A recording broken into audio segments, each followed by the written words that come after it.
Hello दोस्तों, stock market के तमाशा में आपका फिर से स्वागत है। इस बार के एपिसोड में हम बात करेंगे सेबी के कुछ नए इनिशिएटिव्स, कुछ ऐसे कदम जो कि फ्रॉड्स को होने से रोक सकते हैं। क्या एफ&ओ मार्केट 24 घंटा खुल सकता है? साथ में सेबी रजिस्टर्ड स्कैमर पकड़े जा रहे हैं, वहीं पे अनरजिस्टर्ड फॉरेक्स स्कैमर्स को कोर्ट बाइज्जत बरी कर रहा है। इसके अलावा बहुत कुछ, और साथ में मैं आपको एफ&ओ सीखने के लिए एक बेहतरीन किताब भी बताऊंगा जो कि इस वीडियो के स्पॉन्सर भी हैं। ये सब कुछ मिलेगा इस बार के स्टॉक मार्केट की तमाशा में। Let's get started. Breaking news, SEBI ने ट्विटर ज्वाइन कर लिया है। ट्विटर पे अपना नया हैंडल लगाया है। पिछले वाला हैंडल शायद टूट गया है। अभी दुनिया का जो सबसे साइलेंट स्टॉक मार्केट रेगुलेटर है, उसने सोचा है माइक उठा के बात करनी। और बात कैसे की जा रही है? इस हैंडल के साथ ट्वीट कुछ इस तरह के हैं: स्टॉक मार्केट बहुत रिस्की है, इन्फ्लुएंसर्स को फॉलो मत कीजिए। सेबी आपको कभी टिप्स के लिए कॉल नहीं करता है। सभी को लगता है कि अभी यही सब चल रहा है। जनाब, ये रिटेल ट्रेडर ने सब कुछ सीख लिया है। कई लोगों ने लुट के सीखा है, तो कईयों ने और डिजिटल ब्लॉगर चैनल को फॉलो करके।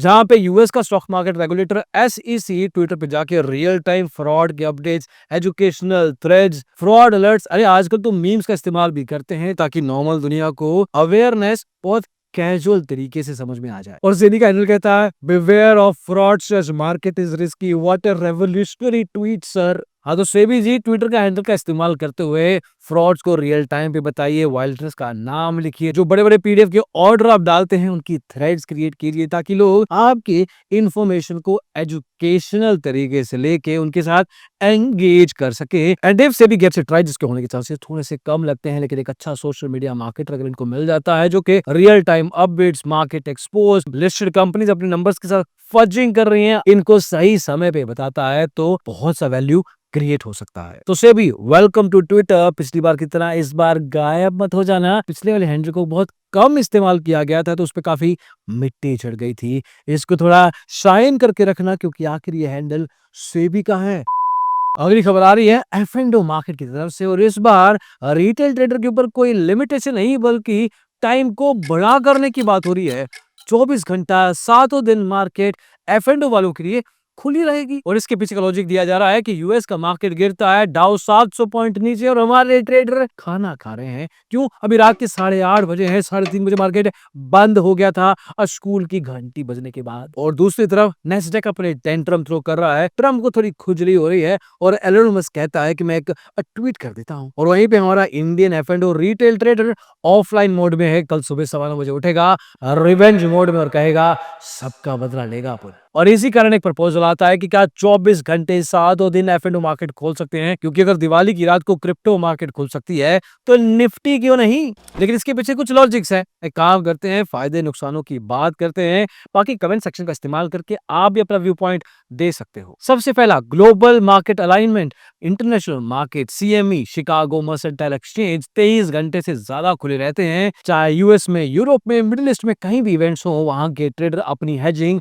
साथ के साथ इंस्टेंटली कर लेते हैं। और वहीं पे हमारे इंडियन ट्रेडर बाहर मार्केट में क्या हो रहा है, ऐसे हमारी मार्केट में क्या होगा, 9:15 बजे बड़े घबरा के टर्मिनल को खोलते हैं। और यही है दूसरा प्रॉब्लम, जिसको कहते हैं ओवरनाइट रिस्क मैनेजमेंट। मतलब कि यूएस की मार्केट में फेड रेट हाइक हो जाने के कारण इंडियन मार्केट में गैप अप गैप डाउन खुलेगा। इसी चक्कर में सुबह सुबह ट्रेडर को ट्रोमा का सामना करना पड़ता है। ये जो ओवरनाइट रिस्क है, इसको खत्म करने के लिए 24x7 ये कुछ खास बुरा आइडिया नहीं है। हालांकि इसके नुकसान भी है, जो कि अब बात करते हैं। हमारा रिटेल ट्रेडर सुबह 9:15 से लेके दोपहर के 3:30 बजे तक ऑलरेडी अपने दिमाग की दही करके बैठा होता है। अब रात को 2 बजे वो क्या ओआई एनालिसिस करेगा? मतलब कि अगला स्टॉप हॉस्पिटल का बेड है, जहां पे एक हाथ में आरएसआई इंडिकेटर और दूसरे हाथ में लॉस का स्क्रीनशॉट। दूसरा, ट्रेडिंग सच में एक नेशनल एडिक्शन बन जाएगा।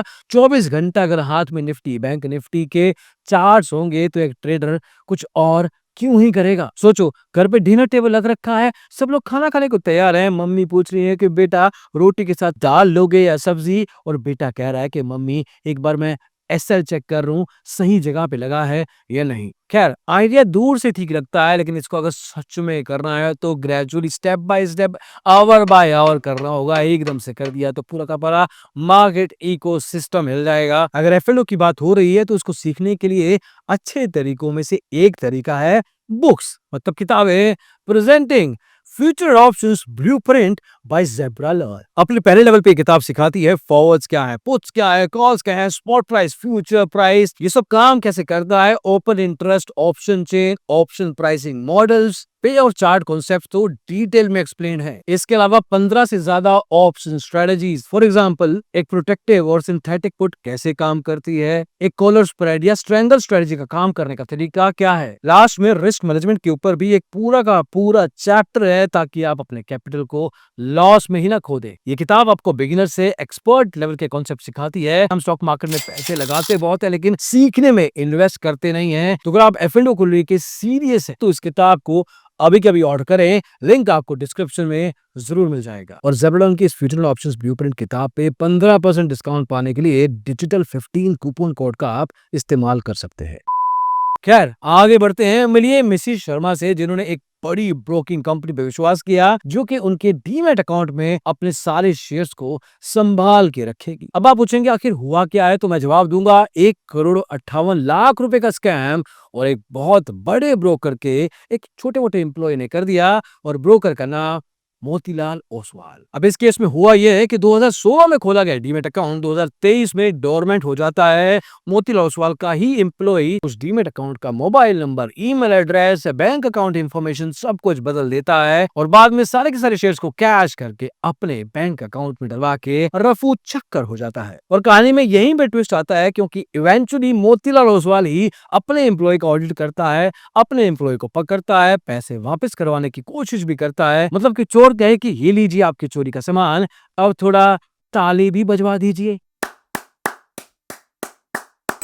और ऐसा नहीं कि मोतीलाल ओसवाल के साथ ये पहली बार हो रहा है। सेबी ने NSEL स्कैम में मोतीलाल ओसवाल को not fit and proper for commodity trading पहले से घोषित कर रखा है। This is a repeat offence. और देखिए कितनी अजीब बात है कि कुछ महीने पहले यही ब्रोकर मार्केट में हो रहे स्कैम्स के खिलाफ एक कैंपेन भी लॉन्च करता है। कैंपेन का नाम है हैशटैग ये कौन है। अब जिस तरह से ड्राइविंग लाइसेंस मिलने जाने के बाद हर कोई अच्छा ड्राइवर नहीं बन जाता, वैसे ही सेबी का लाइसेंस ले जाने का मतलब हर कोई साफ है, कोई गारंटी नहीं। अब इस केस में तो मोतीलाल ओसवाल ने अपने स्कैम को खुद ही पकड़ा, लेकिन क्या ब्रोकर और सेबी रजिस्टर्ड एडवाइजर हर बार ऐसा साफ काम करते हैं?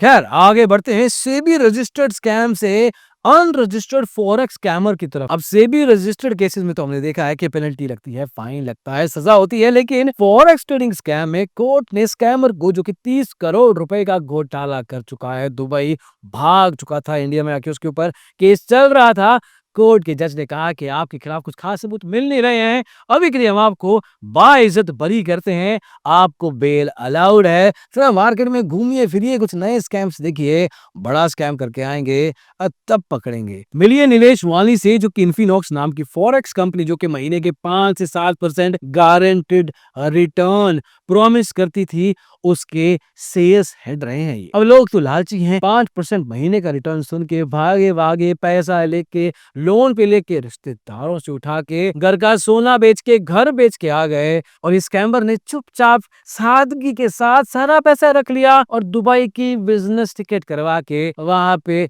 बढ़िया 2 करोड़ रुपए का गोल्डन वीजा ले लिया। अब ये तो एक समझदार स्कैमर की निशानी है कि वो अपनी फाइनेंशियल प्लानिंग बड़ी क्लीन तरीके से करता है। इन जनाब ने कर रखी थी, लेकिन कुछ महीने पहले ये पकड़े गए, पुलिस ने इनके ऊपर चार्जशीट लगाया, आईपीसी के बहुत सारे सेक्शन भी चिपका दिए। लेकिन जब बात कोर्ट तक पहुंची तो डिफेंस लॉयर ने कहा कि देखिए ये तो एक एम्प्लॉय है, इनके हाथ में कुछ नहीं है, तो एक छोटे से प्यादे हैं, इनको छोड़ दीजिए। अब बड़े जो मालिक हैं वो तो दुबई में रहते हैं, उनको पकड़ेंगे तो केस बन सकता है। हाँ, उन विक्टिम्स का क्या जिन्होंने अपनी बड़ी मेहनत से कमाया हुआ पैसा थोड़ा लालच में आके इनको दे दिया, उनकी पर्सनल जिंदगी के बारे में किसको फर्क पड़ता है, क्यों, है ना। और आखिरी खबर आ रही है बीएसई और एनएसई पे लिस्टेड कंपनी जेनोसोल, जिसका स्टॉक मार्केट प्राइस किसी समय पे 1000 रुपए से ज्यादा था, आज की तारीख में 130-40 रुपए पे आ चुका है। दिक्कत क्या हुई? कंपनी के फाउंडर मिस्टर जग्गी को थोड़ा नहीं बहुत सारा लालच आ गया। कंपनी का पैसा था लेकिन अपने पर्सनल अकाउंट्स में ट्रांसफर किया, गुड़गांव में फ्लैट खरीदे, गोल्फ कोर्स किट खरीदी, क्रेडिट कार्ड के बिल भरे, अलग से स्टार्टअप में भी पैसा लगा दिया। इसके अलावा मेक माई ट्रिप, पता नहीं क्या क्या खर्चे किए। इनको लगा कि भैया कंपनी का अकाउंट हमारे पिग्गी बैंक जैसा है। ये सेबी ने एक्चुअली में कहा है, मतलब इनको फर्क ही नहीं पड़ रहा था कि एक स्टॉक मार्केट लिस्टेड कंपनी के बैंक अकाउंट से पैसा निकाल रहे हैं और उसी कंपनी में बहुत सारे इन्वेस्टर्स का पैसा भी लग रखा है। अभी अनमोल सिंह जग्गी अपने आप को सीरियल एंटरप्रेन्योर बुलाते हैं। ब्लू स्मार्ट नाम की कैब कंपनी रन करते हैं गुड़गांव में और कहते हैं कि हम 1000 करोड़ रुपए का रेवेन्यू बहुत जल्दी टच कर लेंगे। लेकिन वो एक्चुअल में पैसा कहाँ जाने वाला है? आप ही के बैंक अकाउंट्स में। मतलब सेबी के इन्वेस्टिगेशन डॉक्यूमेंट में तो ये बातें निकल के आई हैं कि एक बैंक अकाउंट से पैसा दूसरे से, तीसरे से, चौथे से, पांचवें से और फाइनली इनके खुद के बैंक अकाउंट में पहुंच रहा था। और कुछ केसेस में उसी कंपनी के पैसे का इस्तेमाल करते हुए राउंड ट्रिपिंग के साथ अपनी ही कंपनी के शेयर को पंप भी किया गया है। सेबी के कागज में इन्होंने लिख के दिया कि हमें 30,000 ऑर्डर मिल चुके हैं इलेक्ट्रिक व्हीकल्स के। बाद में एनएसई ने इनके प्लांट पे जाके जब छापा मारा तो पता लगा कि 2-3 दिहाड़ी के मजदूर वहां पे बैठे हैं और मैन्युफैक्चरिंग के नाम पे तो वहां पे सिर्फ बातें ही मैन्युफैक्चर की जा रही हैं, गाड़ी तो कोई नहीं दिखी। और इसीलिए आपको स्कैम से दूर रहना चाहिए, पढ़ाई पे ध्यान देना चाहिए। F&O की ब्लूप्रिंट किताब बाय ज़ेबरा लर्न आप चेकआउट कर सकते हैं। पिन कमेंट में भी लिंक मिल जाएगा, डिस्क्रिप्शन में भी। अगले वीडियो में जल्दी मिलेंगे। इसको देखने के लिए बहुत बहुत शुक्रिया। Bye bye.